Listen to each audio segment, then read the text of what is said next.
जय श्री कृष्णा। आप सबका वैदिक प्रेडिक्ट में स्वागत है।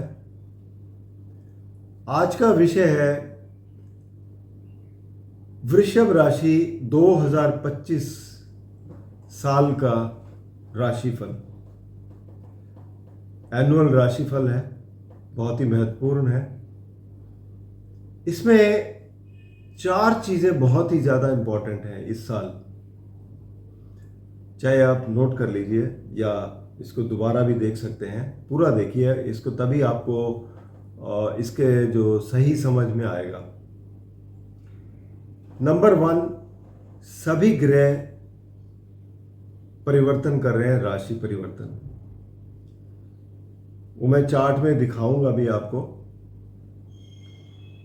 दूसरा जो सबसे बड़ा चेंज है वो ये कि 30 तारीख को 6 ग्रह जो है वो 11वें घर में इकट्ठे हो रहे हैं। कौन कौन से? शनि, राहु, सूर्य, चंद्र, बुध और शुक्र। 11वें घर में 6 ग्रह का इकट्ठे होना कोई आपके लिए बुरा नहीं है, क्योंकि लाभ स्थान है आपके लिए। यहां पर आपके लिए लाभ ही है, इसमें नुकसान नहीं है कोई। तीसरा जो चीज है चेंज, वो जो आ रहा है आपकी राशि पर, जो वृषभ राशि है 2 नंबर जहां पे लिखा हुआ है, वहां पर गुरु बैठे हुए हैं वक्री होकर। अब गुरु जो है आपकी कुंडली में, वैसे तो देखा जाए मैलेफिक ग्रह बन जाते हैं, यानी फंक्शनल मैलेफिक बन जाते हैं, क्योंकि 8वें और 11वें घर के मालिक हैं। लेकिन वैसे नेचुरल बेनिफिक है, तो यहां पर ये दोनों रिजल्ट देते हैं।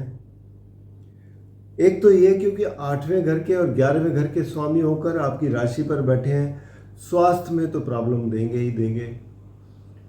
बाकी चीजों में आपको हो सकता है फायदा दें, लेकिन ये पोजीशन जो है यहां पर 14 मई तक है। 14 मई को ये मिथुन राशि में चले जाएंगे। और सबसे बड़ी बात ये है कि गुरु जो है वो इस साल जब मिथुन राशि में जाएंगे, तो वहां से लेके अगले आने वाले 8 सालों तक इनकी जो स्थिति है वो बहुत ही अतिचारी रहेगी, यानी कि बहुत फास्ट चलेंगे। नॉर्मली ये जो राशि परिवर्तन करते हैं 1 साल में करते हैं, लेकिन यहाँ से जब मई के बाद ये मिथुन राशि में आएंगे तो ये 6 महीने में मिथुन राशि को पार कर जाएंगे। और 18 अक्टूबर को, बल्कि 5 महीने में ही, और 18 अक्टूबर को ये कर्क राशि में आ जाएंगे। कर्क राशि में जाकर ये फिर से वक्री होंगे, फिर से मिथुन में आएंगे। तो इस तरीके से इनकी चाल रहेगी।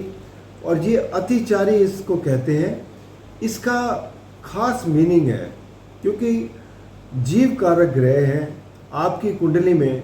5-5 ग्रहों को, 5-5 घरों को ये प्रभावित करते हैं। खासकर कि कारक ग्रह हैं, धन के कारक हैं, ज्ञान के कारक हैं, बच्चों के कारक हैं और ग्रोथ के आपके कारक ग्रह हैं। तो इन सब चीज़ों के जब कारक ग्रह अगर अतिचारी होकर कुछ अलग हट के परिणाम दें तो परेशानी तो होगी। इनसे परेशानियां किस टाइप की हो सकती हैं? ये पहले भी अतिचारी हुए थे, जिसकी वजह से कोविड आया था और कितनी बड़ी परेशानी हुई थी पूरी दुनिया में। और यही सिचुएशन अभी 25 एंड से और 26 से आगे यही कहानी रहने वाली है। काफ़ी परेशानियां आने वाली हैं इसकी वजह से। तो ये एक तो आपको ध्यान में रखना है। चौथी जो सबसे बड़ी बात ये है कि मंगल ग्रह, मंगल हमारे अंदर ऊर्जा के ग्रह हैं और शक्ति हमारे अंदर, जो शरीर के अंदर होती है, जो ब्लड के कारक हैं, हमारे अंदर जो ताकत होती है मंगल ग्रह से महसूस होती है। वो तकरीबन 7 जून तक कुछ अच्छी स्थिति में नहीं है। एक तो ये है कि नीच राशि में बैठे हैं वर्ष के शुरू में, कर्क राशि में वक्री है। वक्री 24 फरवरी तक रहेंगे और वक्री होते हुए ये चले जाएंगे मिथुन राशि में। मार्गी होंगे, फिर से आएंगे कर्क राशि में। तो इस तरीके से 7 जून तक यहाँ पे रहेंगे नीच राशि में और मिथुन राशि में वक्री होकर। तो ये भी एक अच्छा वो नहीं है, क्योंकि ये 12वें घर के स्वामी है। 12वां घर आपके सबकॉन्शियस माइंड का है, खर्चों का है, तो वहाँ पर काफ़ी बड़ा प्रभाव करते हैं। 7वां घर पार्टनरशिप का है, चाहे वो मैरिज पार्टनरशिप हो या बिजनेस पार्टनरशिप हो या बाहर कोई भी आप पार्टनरशिप में चाहे छोटे टाइम के लिए करते हो, तो उन सबको प्रभावित करेगा।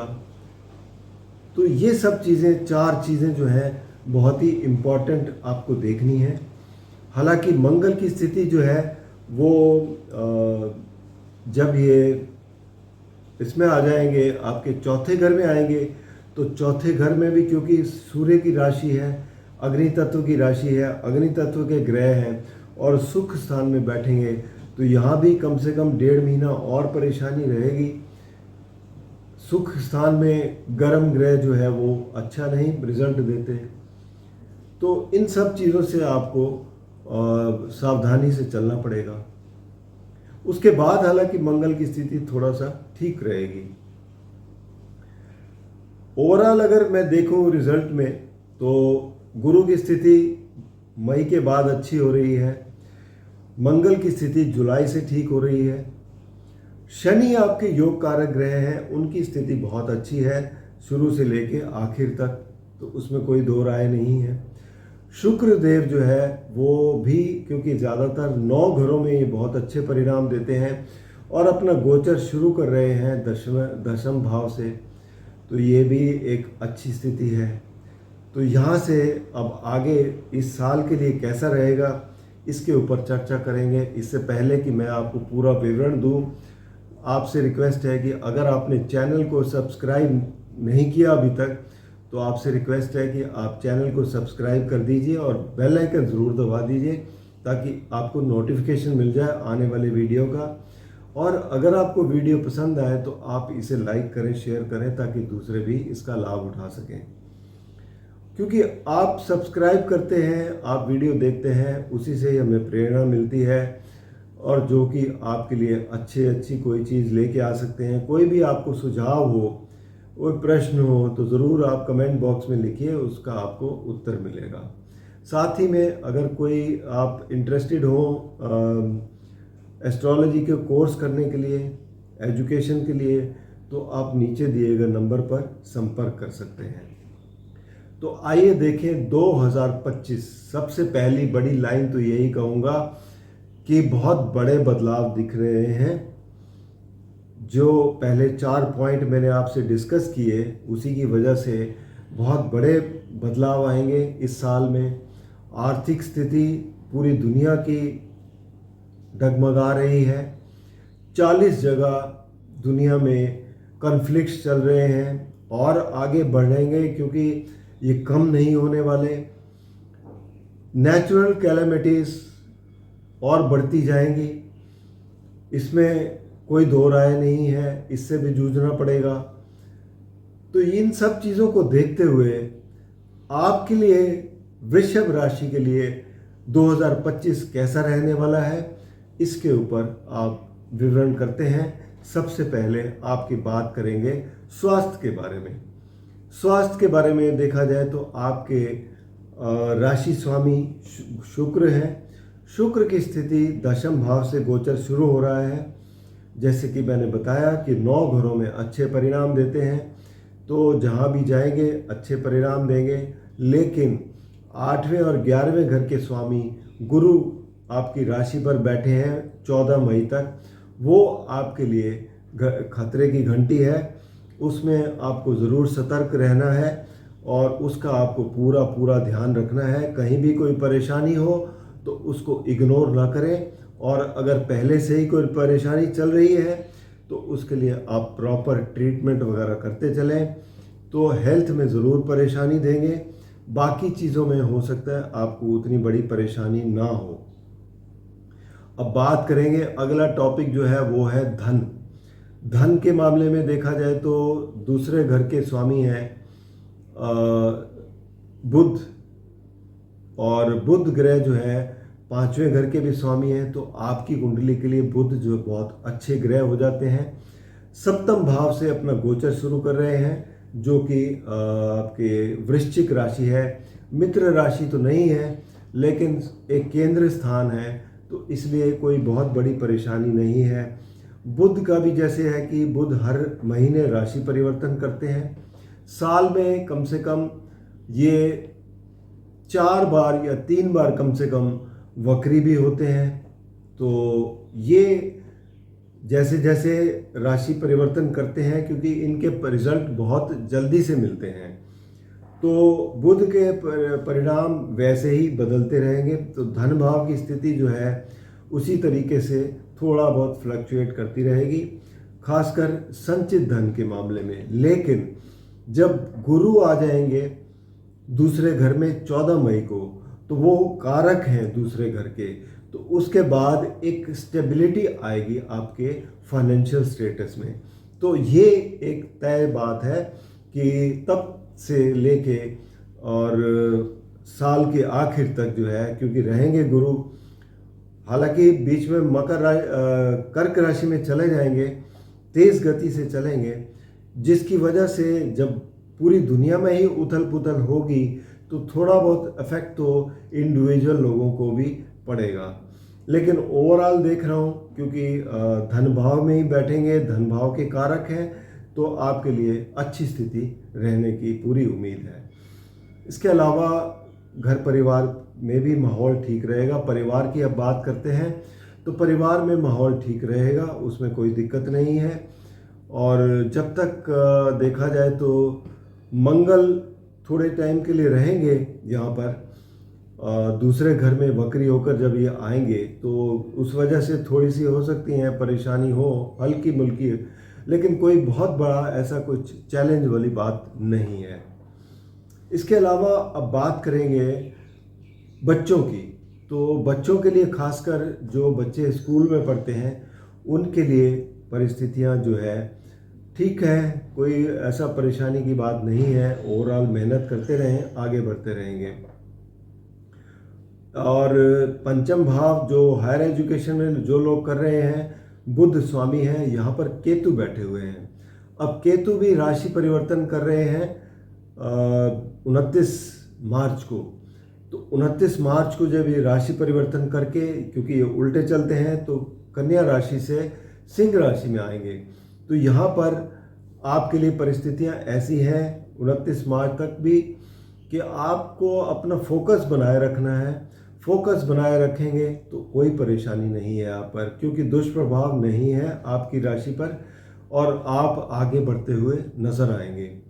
सप्तम भाव की बात करें, जहाँ पार्टनरशिप है, पति पत्नी के रिश्ते हैं, लॉन्ग ट्रैवल्स हैं, इन सब चीज़ों को अगर देखें, बिजनेस से रिलेटेड काम है, तो यहाँ पर क्योंकि मंगल स्वामी है, मंगल की स्थिति जो है वो तकरीबन जून तक उतनी अच्छी नहीं है।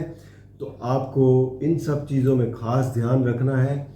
और पार्टनरशिप के मामले में वाद विवाद में ना पड़ें। जो भी कोई डिफरेंसेस पैदा होते हैं, उसको आप अच्छी तरह से उसको हैंडल करने की कोशिश करें, तो कोई परेशानियां नहीं आएंगी। क्रोध वगैरह से, क्योंकि मंगल जो है कर्क राशि में जब नीच के होते हैं तो क्रोध भी आता है, तो क्रोध पर भी आपको काबू करने की ज़रूरत है। इन सब चीज़ों को ज़रूर ध्यान में रखें, तो आपके लिए परेशानियां कम होंगी। नई पार्टनरशिप में ना एंटर करें तो ज़्यादा ठीक रहेगा। अब बात करेंगे आपके लक फैक्टर की, यानी कि नवम भाव। नवम भाव के स्वामी हैं शनिदेव। शनिदेव जो है वो अपनी मूल त्रिकोण राशि कुंभ में बैठे हैं, दशम भाव में। तो लक फैक्टर आपका काफ़ी मजबूत है।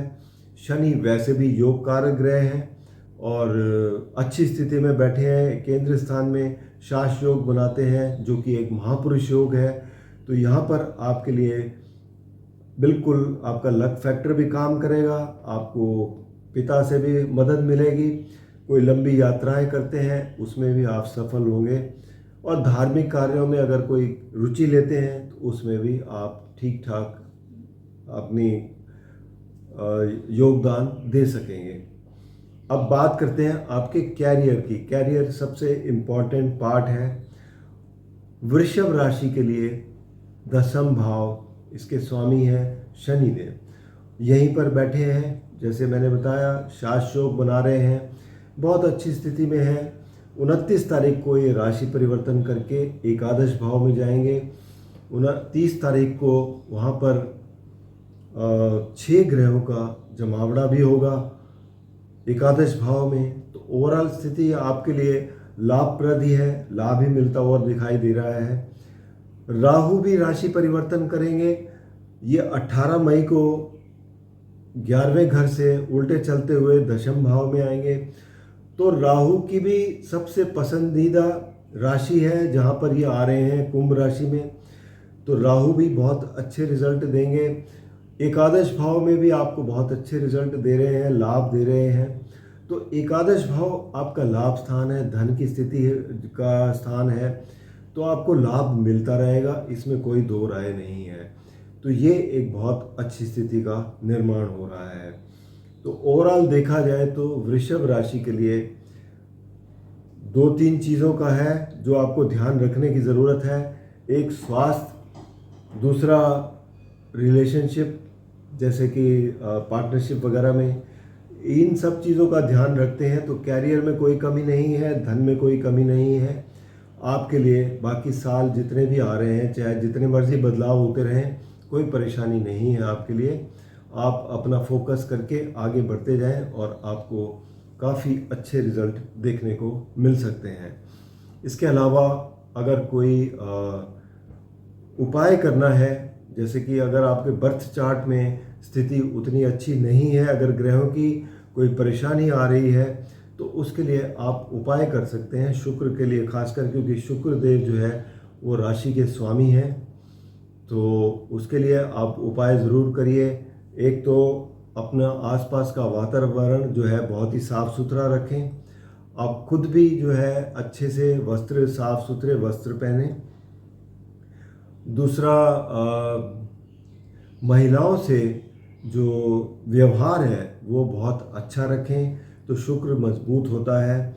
साथ ही में आप माँ लक्ष्मी की आराधना करें, उन्हें लाल फूल अर्पित करके, खासकर शुक्रवार के दिन तो ज़रूर करें, अगर रोज़ाना नहीं कर सकते तो ये आपके लिए बहुत अच्छा रहेगा, जिससे मजबूती मिलती है आपको।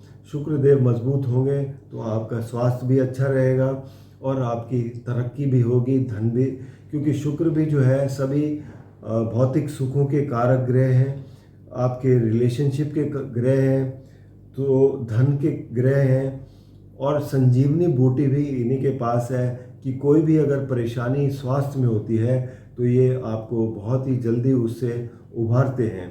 तो इसलिए शुक्र को मजबूत करना बहुत ही आवश्यक है। इसके उपाय करेंगे तो आपको इससे बहुत बड़े लाभ मिलते रहेंगे।